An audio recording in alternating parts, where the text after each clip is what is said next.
Greetings everyone. Welcome to Top Tier Tips. Alright, in previous sessions we had gone over just different aspects of the DOA5 systems, such as movement, understanding the neutral game, and just getting a bit of a handle on how free canceling is handled in DOA5. This week we're going to be going over what I feel is also a pretty integral topic, and one that I think everyone should get a handle on if you're thinking of trying to level up your game in Dead or Alive 5 and Last Round. Alright, what I'm going to be going over today is the move details. Because let's just face it, at some time during your DOA career, you're probably going to get tired of getting your ass beat by people, whether it be online against randoms or whoever, or offline against your buddies, or even against tournament players. At this point, you're probably wondering how they're doing it, or on a different note, you're probably wondering how you can get a leg up on your most troublesome competition. Fortunately, DOA5LR has one of the most comprehensive move details displays you'll find out in any fighting games. Alright, so open your ears guys, about to dump a shitload of stuff on you. Alright, but first things first. You're going to need to know how to actually display the move details box before you can actually gain any sort of benefit from it. Alright, well, to do that, what you're going to do is I'll just show you a quick rundown how to bring up my most favorite box. Alright, so what you do is after pressing the pause button, which is probably just start or options if you're like using a PS4 controller. Alright, and you're going to be going down to fight screen info. From there, down the second line, you can have move details. On top of move list, if you want to like display either your left side character, right side character, or both characters, move list. But what we're going to be using today is we're going to be looking at the move details. Alright, right now it's set to off, but you have the options to show it for either the left side player or the right side player. Alright, so what I'm going to do now is just show the left side player, which would end up being Christy here. This is the move details box. Alright, it actually has multiple pages, but this is the first page, which is the one you're probably going to get the most usage out of. An actual interesting tidbit about the move details box is that you can actually open it up on any gameplay screen. What I mean though is that you could show it during a replay. You could show it actually during a match that's going on. Hell, technically speaking, when like a tournament match is going on stream, technically they could have the option to put on the move details box right there so everyone could see their frames. But if you were to put it on for say like during like a replay of a previous match, then technically you can end up seeing the frames of your character or even your opponent's character. I mean, like, sometimes you might want to do that online to see if for instance, if the player was not necessarily using completely legitimate tactics, such as like abusing attacking for disadvantage, abusing frames, stuff like that. So the move details, it has it all here. Although in my personal experience, there's one slight oversight, because technically you can't open up the move details box during command training or combo challenge, which I think in our opinion was a huge oversight by the developer. I mean, I cannot describe how incredibly useful the move details box would be if you could do it during command training. I mean, basically you could kind of just go through. You can like go through a character's like move list or whatever, and then each time you go through a move, you'll be able to see the frames of it like you see here. Like you can have all this data, then it would make both number one, it will make learning a character, but it would also make learning how to fight against the character a lot easier. So now what you're going to do if you're like learning like matchup knowledge is you basically have to go through the command training and try and memorize the moves. I mean, technically, in that case, you can like you can get some help from the move list, or like which ends up displaying moves here, so you can see the moves. But what you're gonna have to do is just look through the moves here, and if you see something that might be like something that might end up being troublesome to deal with, you would have to basically just go back and forth between that. But I mean, but other than that, the move details is pretty friggin' awesome. But by far the most effective usage of the move details box should be during free training. So be sure to bring up that bad boy every time you hop into the Bujo to boost your ass kicking ability. Alright, free training is also the best place to utilize all the data you gather from the move details display to enhance your training experience. Alright, let's break down all the data displayed in this most wonderful box. At the top left, you'll see the aptly named frame. You should see 3 numbers. Well, usually it would be 000, but right now, because I just push in random buttons, it reads 8 to 15. Each one of those 3 numbers represents a certain aspect, a certain thing. The first number is your impact frame. When I press P with Christy, like so, the first number will read 9, which communicates to me that Christy's P, also called her 5P, requires 9 frames to activate, also abbreviated as I9 or impact frame 9. The second number are your active frames, so those numbers in the brackets there. Christy's 5P has 2 active frames, meaning there are 2 frames when the attack can physically connect with an opponent.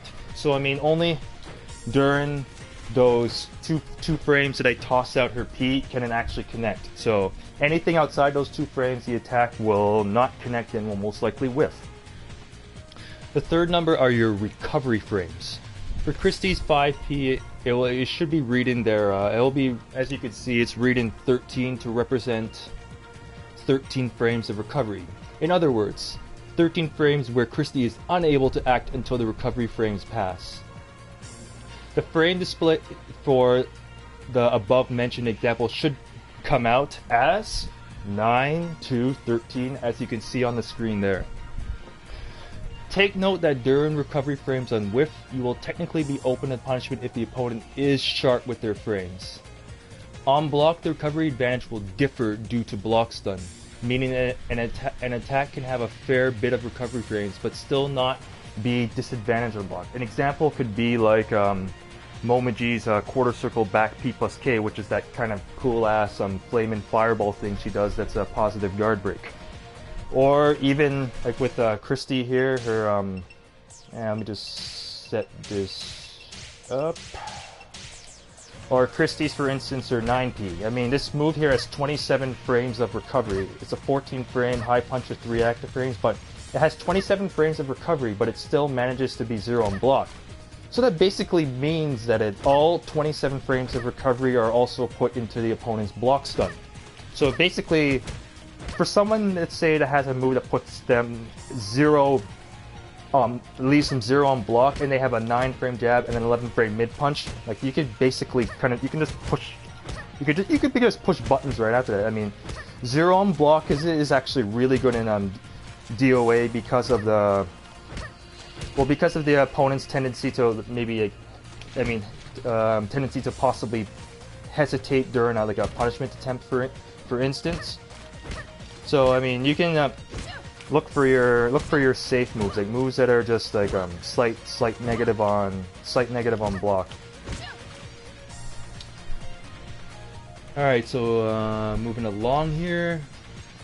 Next on the move details box, you'll see damage, and yeah, just as it says, this display will feature how much damage an attack deals. The first number is the actual damage dealt. The second number lets you know how much of the base damage was dealt. Let me just set this back to normal. Okay. Alright, so if you perform 5P with any not I9 or I10 jabber, the number should read 10. So let's just take Christy here, and I'm going to punch Shiny in the face because that's what Christy does. Okay, so the damage here reads 10. And secondary number there says 100%. This means that 10 damage was dealt along with 10 being the base value, because 100% means that that means that I'm doing full damage with this with like any zero kind of modifiers or anything like that.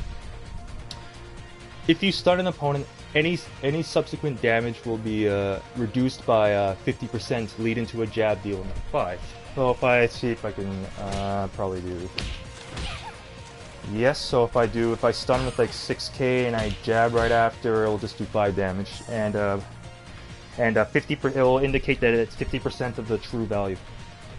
If you hit an airborne opponent, such as during a juggle, damage will be reduced to like 40%. So let's say if I were to, yeah, so if I just launch the opponent with like 3-3p and jab, I get you only do 40% during a juggle. So basically, it's kind of like with as the opponent becomes more quote-unquote helpless and you're able to rack up more damage, the damage scaling starts to kick in a bit more, so you don't get ridiculous amount of damage from situations where your opponent's like a little too helpless, or that could lead to some ridiculous ass juggles. But yeah, you get the idea. And furthermore, if you were to hit like a grounded opponent, damage would be reduced to a meager 30%, or for a jab that would be like 3 damage. But yeah, technically a jab can't hit a grounded opponent anyway. But yeah, you kind of get the idea. So it's like when you like knock an opponent down, then you can't really hit them when they just pop up automatically.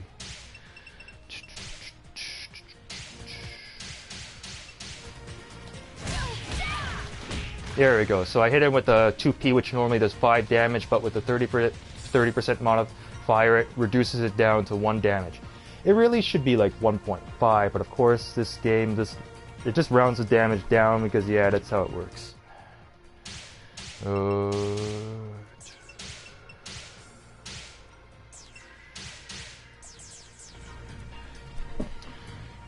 But on the positive side though, if your jab like counter hits someone, damage will be boosted to like 125%. So if you like end up intercepting something, well, I just set it to counter now, but if you like intercept something, you'll get 125% damage, which will turn a 10 frame jab, or I mean a 10 damage jab to 12 damage. I mean physically, yeah, it should be 12.5, but of course the damage modifier just rounds down.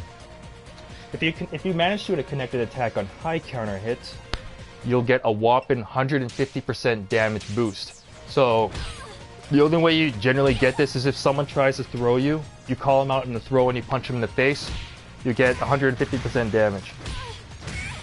The interesting thing is the modifier, as you can see, also can apply to, well, the damage modifiers almost kind of like layer on top of each other. So as you can see, 150 times 50%, like if I do the jab twice, is 75. So as you can see, if you end up getting like a combo during high counter, you see the damage modifier ends up scaling appropriately, where a 40% juggle or juggle damage turns into 60%, or 50% for normal counter hit. I mean, these are the main damage differentials. So though there's even more, such as a strike on a back turn opponent dealing 125% damage, or if you somehow manage to connect a close hit on a back turn opponent, hit perform, like, I don't know, let's just say if you're to perform Ione's 614 and 236k, I mean, here I could I could show you it right now. It's just like an example of like a nice little close hit. Yeah, you see right there, if you hit if you get a close hit on top of a back turn, it ends up doing 160% damage. Pretty nice.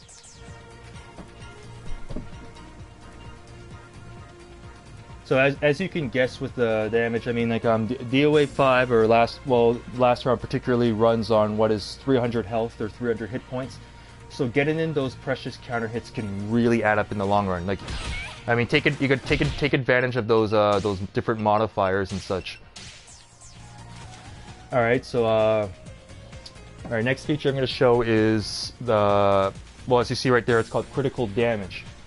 All right, this is one of the more kind of advanced attributes. I mean, this is more based around the stun system.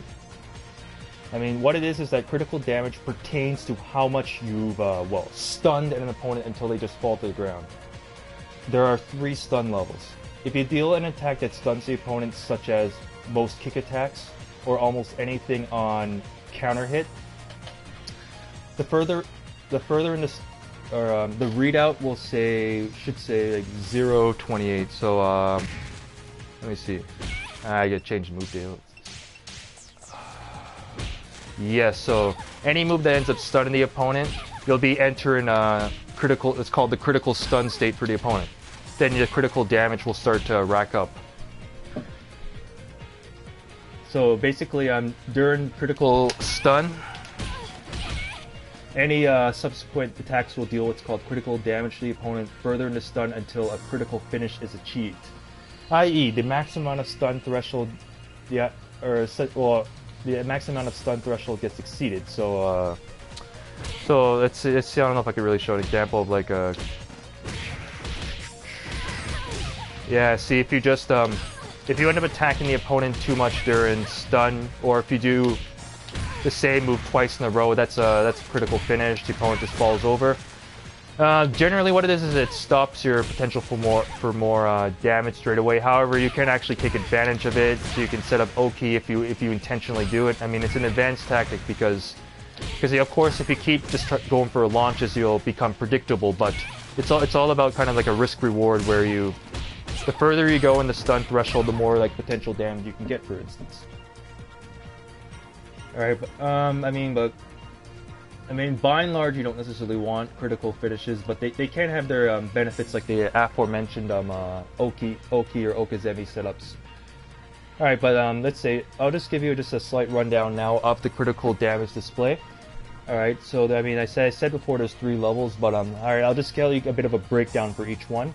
Alright, critical level 1 will last from, so you see, right here, it will go from 0.28 up to about 14 of 28.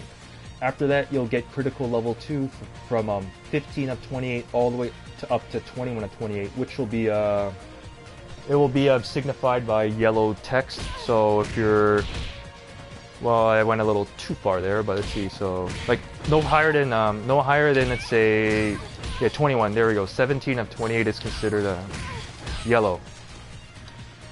And finally, if you end up going even further than 21,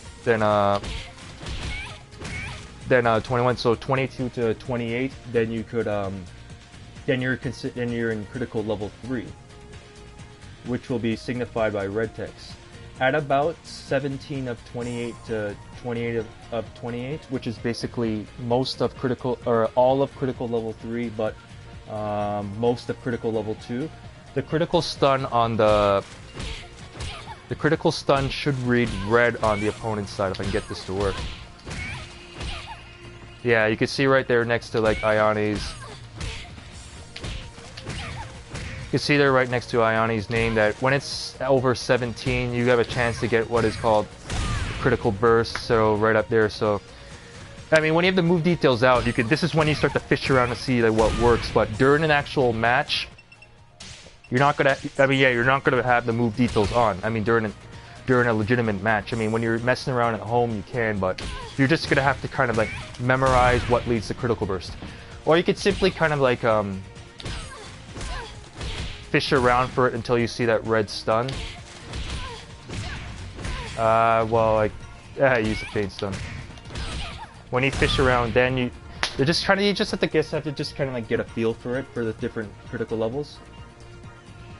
Alright, but yeah, yeah, I mean, that's if you are trying to, generally to get to critical level, like critical level 3, it's best to try and like set up critical bursts like with with sit down stuns, so something that is a bit more, I mean, well, it's relatively less risky because sit down stuns, if they have enough advantage, can guarantee a critical burst. Like with if I like to use Christie's 214 214p to put the opponent into critical level 3. I get 42 frames of advantage. Well, that's no stagger escape, but it still is with a 19 frame critical burst. That's like a free critical burst if I can actually set that up. So you have to kind of get a bit of a feel for the different stun levels, because as you may know, each stun leads to like different launch heights. So basically, the further along you go, the higher the launch.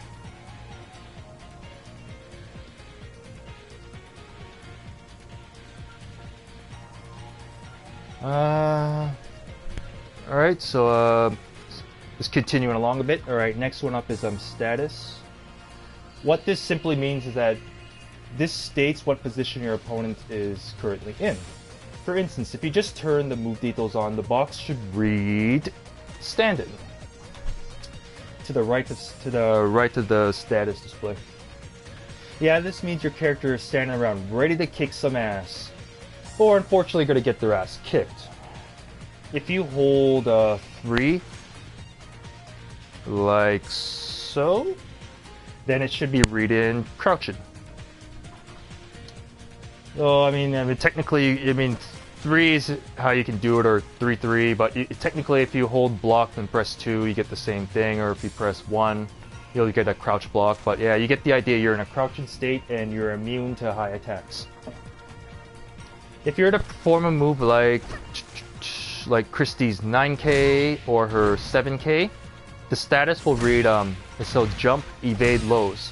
During the timer it reads that jump, that means that you're immune to low attacks. You can't get hit by a low attack until those low crush frames or jump in air state frames have passed. So you use these moves to beat out lows.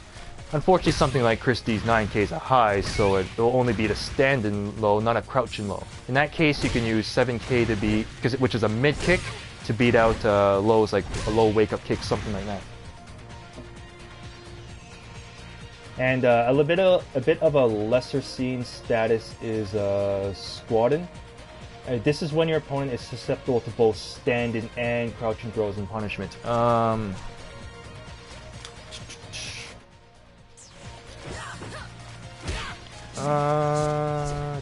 Not as familiar with squatting for Christie, but I know Ione has a few.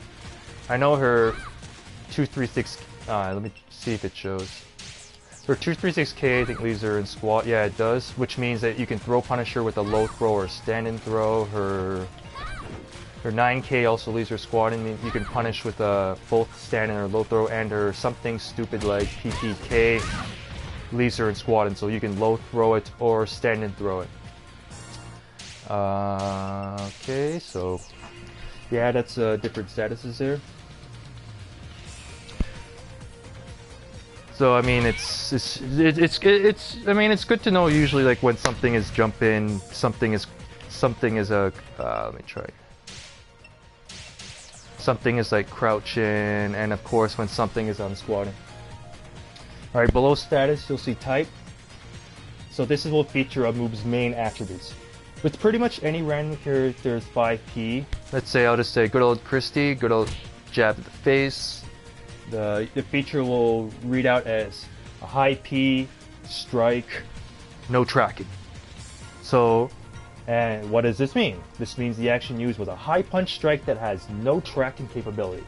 If you perform a throw, so I'd say I'll just chuck out 5T here.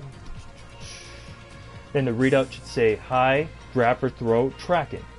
Standard throws are highs that track, like a neutral throw, 60, 40, like whatever throws your characters may have.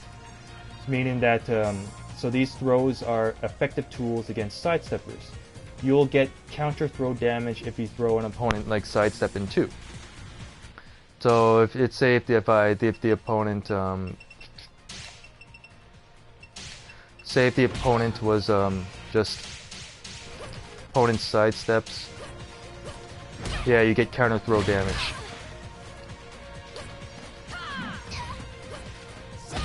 So I mean, it's a counter throw damage is if you remember, it's an extra 25, an extra 25% damage. So getting these counter throws, or even of course the high counter throws, I mean that damage can really add up and it can really augment the damage of your throws. Of course, there's other statuses that could appear other than the examples I mentioned, but the type section of move details is best for discovering your character's tracking moves, like moves that keep people from moves that can keep people from stepping.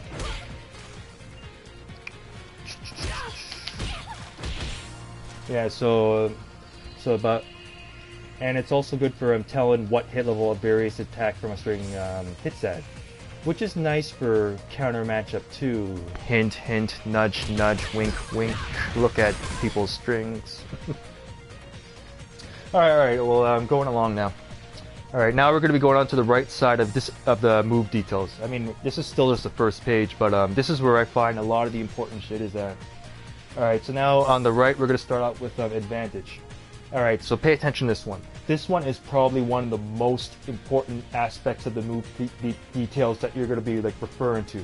It pertains to the amount of frame advantage you'll be at after you or your opponent performs an action such as like striking an opponent's block, or like something like that. So use the advantage display to determine which moves leave you at frame advantage, leave you at neutral, leave you at light negative, or any unsafe moves that leave you at severe negative. Which of course you want to, for really like unsafe moves, you want to like kind of like use them in like moderation. Because I mean, only use them like for instance like on read or something like that. All right, so just when you're like making use of the advantage, what you want to do is you generally want to maintain your offense with moves that either leave you at advantage. So, well, obviously any move that stuns is going to leave you at advantage.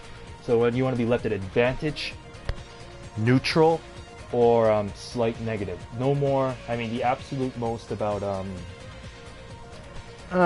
well, -5 to -6, even though -6 can be neutral thrown, but you can't be guaranteed a punish for that. But definitely anything from like, say, from like, well, obviously from neutral to like -2, -3, -4, -5, you're usually safe for the most part. Just neutral throws you have to watch out for. But if you have like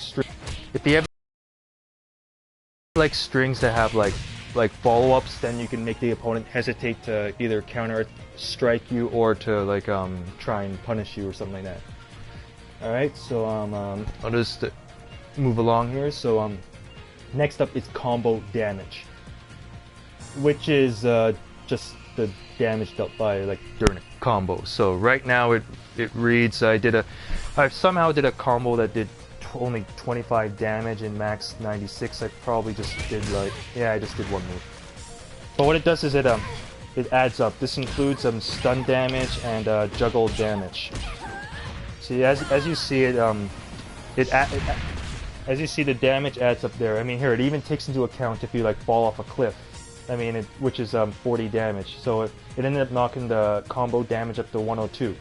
That also happened to be the max damage that I got for just this session. So right now I've done a maximum combo damage of 102 on Ionic here.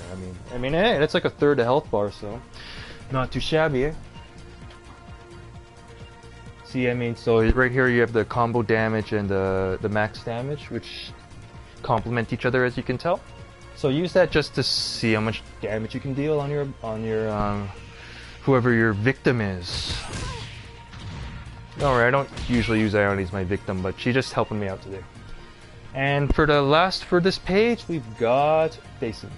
This just simply states whether your opponent is facing forward or back turned. Alright, there we go. I know that was kind of lengthy. We finally just got through the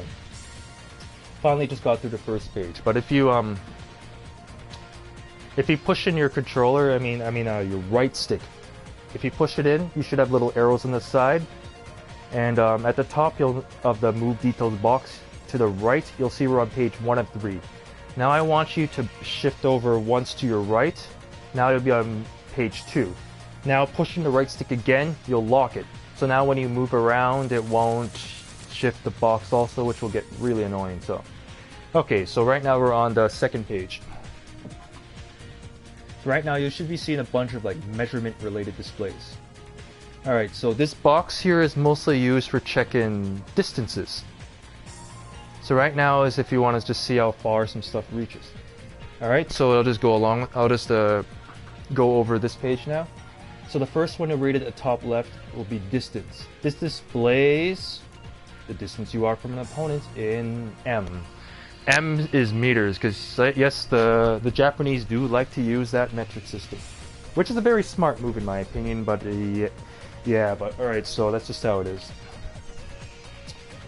Alright, so right now I'm standing about 2.6, it's about, let's just say 2.6 meters from my opponent, because it keeps because they're kind of swaying back and forth, the distance kind of changes a bit, but you get the general idea. I need to do something that reaches at like 2.6 meters. Here, I use something that reached 3 meters. So you kind of get the idea. I mean, because you can use this to try and figure out how far you should be from your opponent in comparison to how far your moves or your opponent moves reach. All right, the under distance is height. This just states how high an opponent is, such as after a launch or like during a juggle. Right now it says 1.36 meters because I think that's supposed to represent how tall Ayane is. I think she has. So when you notice, you see the modifier changes when I actually when I put her airborne. Alright, so under height is a half hit. This generally pertains to like tip range hits. So I mean, what a half hit is it represents any attack that connects at about tip range for a 50% damage reduction and reduced hit properties. For instance, instead of a move tripping, you'll just get like a mild stagger. So if I can, let me see if I think something like Christie's Jikayo 1K, or well, I just input 2K. It's not getting half hit status. So. I know she's gotta have something that's half hit, but.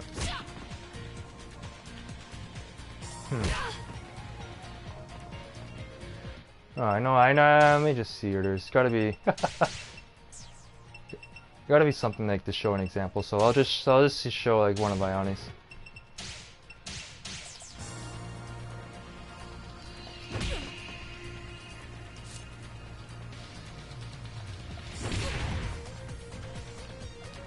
Oh yeah, you see if I hit it at tip range, Ayane's back turn 2K doesn't trip, whereas if I do it within normal range, it ends up tripping. See right there, that's full damage. Let's see if I can get tip. And if I get tip, it just clips, but it's surprisingly, I thought it's supposed to read for that, but nope. All right, well, we'll just move along anyway.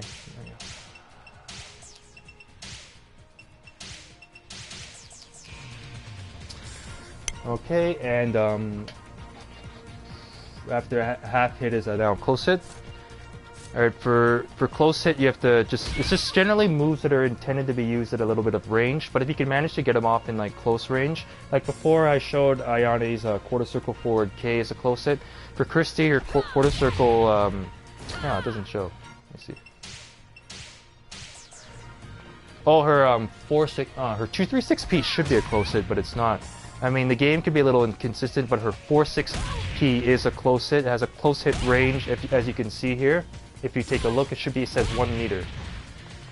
And it'll also signify, if you get the close hit modifier, which is supposed to be about 150% if I'm not mistaken. Yeah, oh, I hit the wall. There we go, yeah, 150%. So a close hit's the same as like getting a close hit's pretty much the same as like getting a high counter hit, but you have to look around your move list to see which ones are close hits. Characters like Hitomi and Janli have shitloads of close hit moves. Like I think they have like Janli is like I think at least about 5. Like out of all the moves that knock the opponent back far for Christie, this is the only one that gets 4-6P, he only gets close hit properties, but it's not that big a deal. But for characters that have a lot of them, it can be. I mean, you can rack up some like big damage for that if you can manage to hit someone with it. But of course, most close hit moves also tend to be either slow or unsafe. So, try and go for a close hit at your own. You need to go for close hit at your own risk, but it's still something to try and it's still something that's nice to pay attention to. All right, so we're just gonna move along now to ground strike. What ground strike is it lets you know any attacks that are able to hit ground and opponents. Like something like Christie's 2H+K. Like all these moves here can hit a ground and opponent. So that means if I am grounding the opponent and I use that move, it'll kick them on the ground or even force them up, which is which is called a force tech. So that's with pertaining to ground hits, there's usually like two kinds of ground hits. Ones that just simply hit the opponent on the ground, and the other ones would be like moves that end up force teching. Could I set this up now? There we go. So if I do something like Christie's 4P 2K, that will be a force tech as opposed to like doing just 2H+K, which is it's just a single ground hit. But however, if he hits someone twice in a row when they're on the ground consecutively, it's pretty much treated the same way as a force tech. So what you can do though is that if their opponent just lies on the ground, just do 2 fast low strikes consecutively. However, if they push a button while they're knocked over, the single hit will just act like a force tech and wake them up. So you have to pay attention to those things and maybe delay the second hit to get a feel for that. So that's one. Oh yeah, it even says oh yeah, I also forgot to show. If a move's a force get up, it actually reads that, even though it goes on the screen like really fast. There, a force get up. All right, so just moving along to the right side now. For there, you'll end up seeing reach. This lets you see how far an attack reaches. Very useful for determining your pokes to use at different ranges. For various capabilities such as like footsies, which is using your pokes to control space in front of you. Zoning. Zoning's basically keeping the opponent where you want them to be, so you can keep control of them. And keep out is just simply knocking the opponent away, keeping them away, or whiff punishment, which is it's similar to keep out. Is if the opponent misses an attack or whiffs it in front of you, you can end up using you can use like a fairly fast, long-reaching move to whiff punish them. Alright, and the last display on this page reads knockback, which is simply how far back an attack knocks the opponent. So I mean, these kind of moves, like say something like Hitomi's Death Fist will knock the opponent really far, but Christie also has her own moves that knock the opponent far, like her quarter circle P knocks the opponent about 3.5 meters. Her 6K can knock the opponent 3 meters. I mean, you kind of get the idea. Like different moves have different knockback distances. I mean, just for like some applications of knockback. Knockback can be used to knock opponents into environmental objects. It can be used for just simply knocking an opponent into a corner, then you can run after them. Or it can also be used for, I don't know if I have anything that reaches far enough. And you can also use them for, get up. You can use them for, oh wow, what did I do there? And you could also use them for like knocking off the cliff. So I mean, like environment is very important in DOA. So being able to make use of your knockback moves can be very beneficial to your overall game plan. Alright, so that's all for page 2. So now we're just going to move on to the third and final page of this very, very, very extensive move details. Now we're going to move on to page 3 here. Alright, after of course you push in the right stick, scroll to your right once, and now we're on page 3. Alright, now between all 3 pages, page 3 is probably going to get used the least.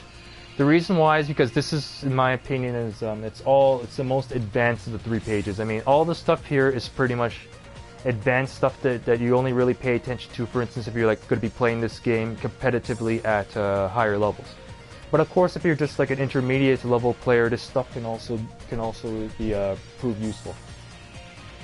I mean, like this stuff here is just to show how complex it is. Just by looking at what it is here, but I'll try my best to break it down for you. All right, the first one, the first 2 things you see at the top there is follow-up interval and follow-up frame. So I'll just go over both of those readouts. All right, these pertain to the frame window that a follow attack has to execute the next move in a string.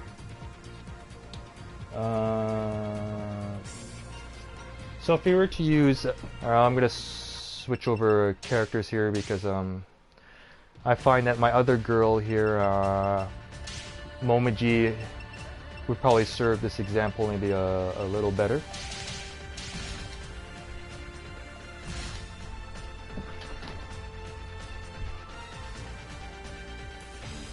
Alright, okay.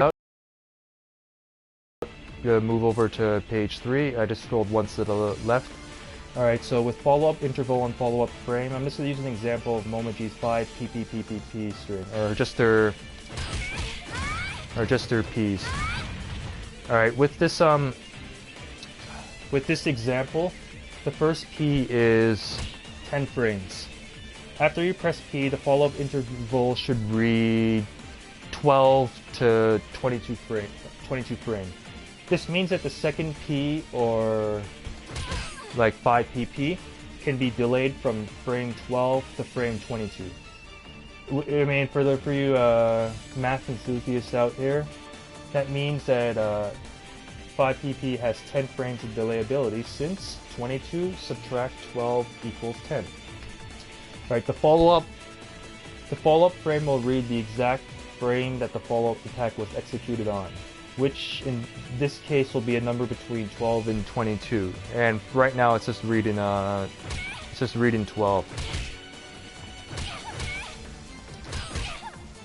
So if you delay it a bit, then it'll be on a later frame, like 16 or 20. Alright, 12 frame for, so right now, I mean, so the 12th frame in this example pertains to virtually no delay, and if you could somehow get it up to, can't really get it, but I got it up to about 20. If you could somehow get it up to 22, then you'll have maximum delayability. I mean, yeah, so it would take a lot of practice to get that down, because this actually isn't that huge of a delay window compared to some other characters' moves, but it's still significant enough to throw an opponent off. All right, so now going down the box a bit further, you'll see a critical hold interval. This displays the window that you can perform a critical hold while stunned. All right, so to check it out, turn on the opponent's move details by selecting right, which I'll just do right now. Alright, and obviously we're checking page 3 here, so I just scrolled to the left after pushing the right stick. So if the opponent was, for instance, hit with, for instance, like Momoji's like 6K, if I just get a bit more space here. So let's say if I hit with 6K. Alright, the critical hold interval is reading now 14 to 61 frames. This translates to the opponent being stunned for 61 frames, as you can see here with the second number. Meaning that all they can do during those 61 frames, all they can do is either stagger escape, which you can see is labeled off, or perform a critical hold. The first number represents from when a critical hold can be executed, which is any time between frames 14 and 61. So I mean, just to just to show, to give you a bit of a, to give you an idea of how, I mean, knowing this stuff actually can be a bit advanced. So that means from frames 0 to 13, the opponent cannot hold at all and can only stagger skate. So that means that, for instance, if I do that into a jab, for instance, because a jab is about 10 frames, so you can jab right away. Well, only the first jab, because any subsequent jabs can still be held, but Momoji's jab is, I'll just show here. Let me show it again. See, Momoji's jab here is 10 frames. So after like a 6K lift stun, you can end up just jabbing, because anything else will probably be too slow and will end up getting them held. Because Momoji doesn't really have any like 11 frame pokes, so I mean, so yeah, it is a pretty these are some pretty complex and more difficult features to get a handle on. But once you learn to like work it into your gameplay, then you'll like get a better idea of it.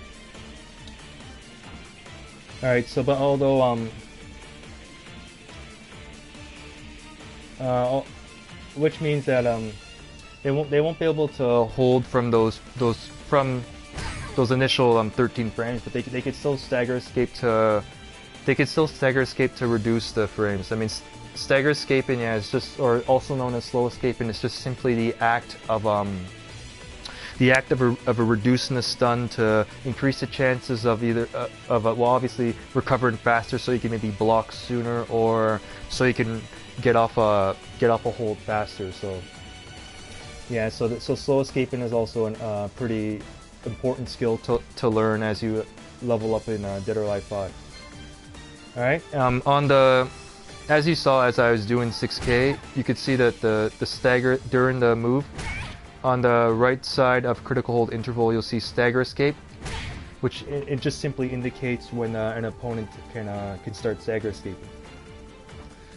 I mean, you see, when you're making use of these this third page of move detail, just get more space around here. So it's when you're taking a look for trying to find most advantage during stuns. So if you can look for stuns that have a really high initial critical interval, like for instance, Momoji's 9K can set up guaranteed follow-ups if the opponent doesn't fully stagger escape a stun. So her 9K can give her like a guaranteed like 6-6P, for instance, or 4-4P. So, but the main idea is that her 9K gives her 49 frames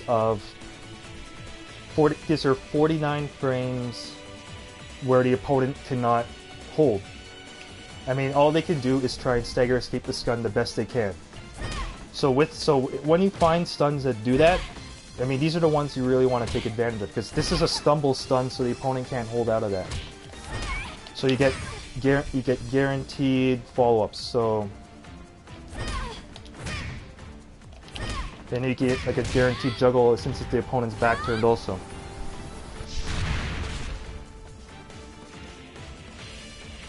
I mean, I'll just say right now that it's very difficult to slow escape in fastest in Dead or Alive 5, and it's even harder if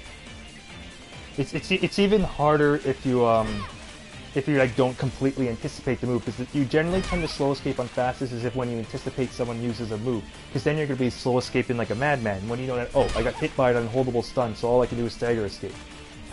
So really, moves that require fastest stagger are actually really potent in Dead or Alive 5 and last round. Alright, so I'll just continue on. The next readout here is Sidestep Untouchable. This pertains to the number of frames that an opponent is invincible after tech roll in a knockdown. So after a standard tech roll, the opponent's move details should read about 0 to 18. So see if I, like, for instance, were to set the opponent to tech roll recovery.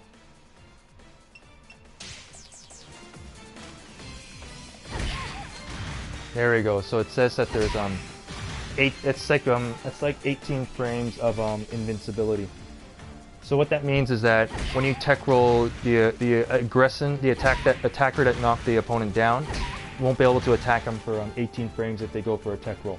These invincibility frames are important against opponents that like to pressure you after knockdowns, such as characters with good ground games or good ground attacks and Okazemi. But technically you can kind of manipulate these frames, because technically, I mean, yeah, there's 18 frames of invincibility, but the opponent is still technically at the disadvantage. So what you do instead is the aggressor has to wait for those frames to... You have to wait for those frames to wear off, then you can pressure right after. Instead of attacking them during the tech roll, you wait for the tech roll to recover. It's the same with like attacking Alpha 152 on Wake Up. I mean, she doesn't have any Wake Up kicks to worry about, so it's just simply a matter of aligning your attacks with when the Wake Up recovery frames finish. Then you can pressure right after. Alright, on the other side you see Side Bay, which just simply lets you know whether you've avoided a follow-up attack as a result of a successful tech roll. If you evaded attack, the readout will say, well, good. I mean, when you're doing a good job, of course. And let's see if I can kind of show you. Let's see. Oh yeah, right here. You see? So if the opponent tries to attack during those 18 frames, you'll notice how the readout says. See right here. See, it says good to let you know that you did a successful. You did a successful tech roll. Nice to know that Team Ninja's putting in these little details to know that you're doing such a good job. I mean, it would be nice though. I mean, it's like they should put a little sticker on you to let you know that you're doing the right thing. So, I mean, I thought that just gave me a little smile when I saw it the first time I checked it out. All right, but okay, let's just try and finish off here. So. Alright, and lastly, the bottom two displays represent the frames spent standing or crouching. In Dead or Alive 5 last round, it requires about 4 frames to crouch from a standing position, or which is written as like 4 frames. And well, let me put it up and kind of show you. Yeah, you see to go from standing to crouching, it takes it takes about 4 frames. So as you can see on the readout on the bottom left there for a switch frame. And the other side now is just simply the amount of frames it takes to turn around. So Momoji's 4K is 18 frames, but it says it takes 21 frames to turn around, but then if you press 4, you'll turn around again. It takes 15 frames to turn back around. I mean, with characters like Ayane that have like a lot of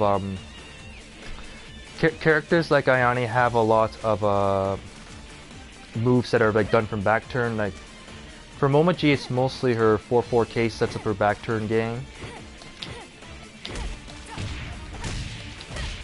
So I mean, you can use these just to get an idea of how many frames it takes to the amount of frames it takes to be able to turn around. Because obviously during these frames that it takes to turn around, you're actually vulnerable to opponent attack. Although for me, especially because I main Ayane and I use her quite a lot. A lot of times I use back turn setups to set up kind of like bait attempts. Like you can do the same with Momoji's 4K here, but you still get the idea. If the opponent can reach you, you're vulnerable during those frames. So with characters like Ayane or like Helena or Brad Wong that have very extensive back turn games, this frame output can become quite useful for you. Or even Lisa or La Mariposa too. All right, so I know breaking down this box was a huge tall order, but thanks for bearing with me during this, and I hope you just gained a little bit more appreciation for how this really complex box is, because I mean, this is just freaking incredible that Team Ninja put this in here. I mean, not in any fighting game have I seen such a comprehensive move details box. I mean, in a game like in some other like 3D fighters, some of them don't even have like any sort of like frame display at all, or they like keep it at a minimum. But Dead or Alive 5 went that extra. They went that extra ground and able to able to just let you just be able to look up like anything. I mean, you combine this with well, you can't do it at the same time, but you get the idea. I mean, that you can also check over move lists. I mean, it's just this game just has some really great tools for helping you learn and understand it. Because I know the move sets can get really extensive. But anyways, that's it for today. So thank you for joining me today for this session of top tier tips. All right, so now I hope everyone's gonna be in love with the move details box like I am, and hope everyone will just gain a little bit more knowledge now, and will be able to further level up their game in Dead or Alive 5. So just remember, if you've been liking this series, and if I've been helping you out, do not forget to subscribe and rate my videos. Like, I mean, come on, let me know how I'm doing, and let me know about any potential further sessions that you may like to see, and I'll see if I can end up incorporate it into the schedule, and see if I can help you out. So anyways, this is Top Tier Tips, and keep kicking ass, and I'll see you next time.